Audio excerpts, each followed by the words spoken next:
It's Aloha Friday, and this is Lahaina Lee with your Maui Real Estate Market Report for Friday, August the 14th. Halfway through the month already. I was listening to the national news when I heard something surprising.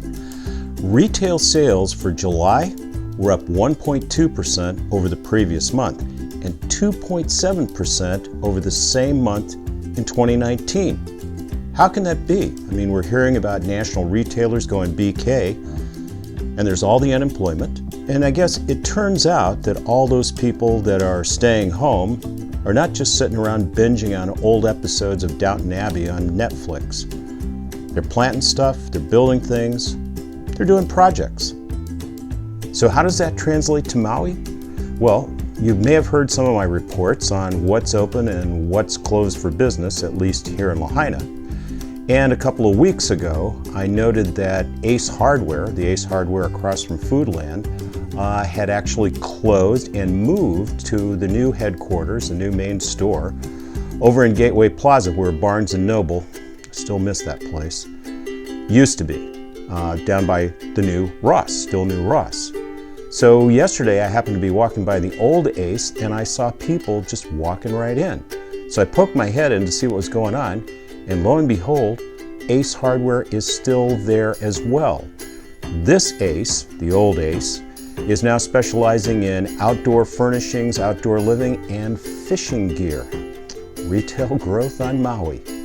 So, while locals are still lining up for grocery donations, Maui entrepreneurial businesses that can open are opening, and Mauians who can support them are supporting them. We're all in this together. Of course, a lot of our folks were making ends meet with the help of those unemployment benefits. Think of all the people that are hotel workers, restaurant workers, retail workers, anyone dependent on the tourism industry or anyone dependent on people who are dependent on the tourism industry, which is just about all of us. And expect that grocery line to get even longer. And, not to get political here, but what's our government doing about this? Well, Congress, both houses, have gone home until September the 8th. And COVID isn't helping. The average daily rate of new cases in Hawaii is up in the high 200s. Maui has remained in the single digits, but our mayor is talking tough and staying vigilant. Last week, the mandatory quarantine for inter-island travel for neighbor islands was reinstated.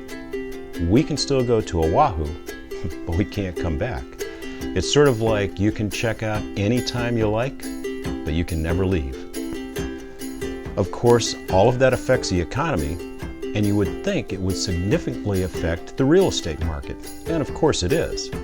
However, the market is surprisingly active. So why don't we take a look, dig in, and let's do the numbers. Total sales were down to 70 this week from 85 last week, but that's still the second highest number in any single week since the COVID quarantines began. 28 of those were single-family homes and 30 were condos. Home sellers got 97% of asking, but condo sellers actually hit 101% of the median asking price. That's surprising, at least to me. The number of new pendings is astonishing. The previous weekly high since COVID was 60 last week, and I thought that was big. This week, we put 114 properties under contract. 44 were homes. The last week was just 22, and inventory was already really lean. 52 condos went under contract compared to what has been a steady trend in the low 20s and peaking last week at 29. And hopefully, inventory can keep up, but that could be the rub.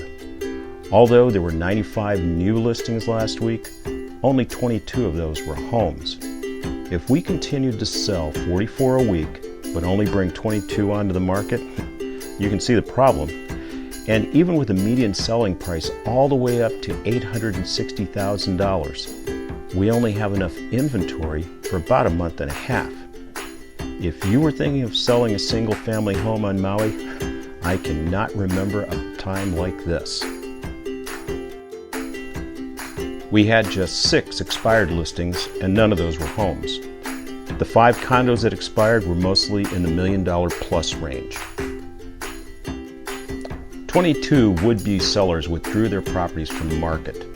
The median price for the 9 homes that canceled was almost $2.5 million. The median price for the unlucky 13 condos that canceled was $615,000. What a week.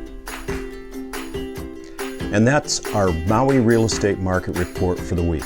Hey, I hope you liked it. If you did, maybe give us a thumbs up, leave a comment. What can we do to improve the report? And please pass it along to any friend who might have an interest in Maui. Until next time, this is Lahaina Lee saying, stay well, stay safe, and aloha. Ask your doctor if Maui is right for you.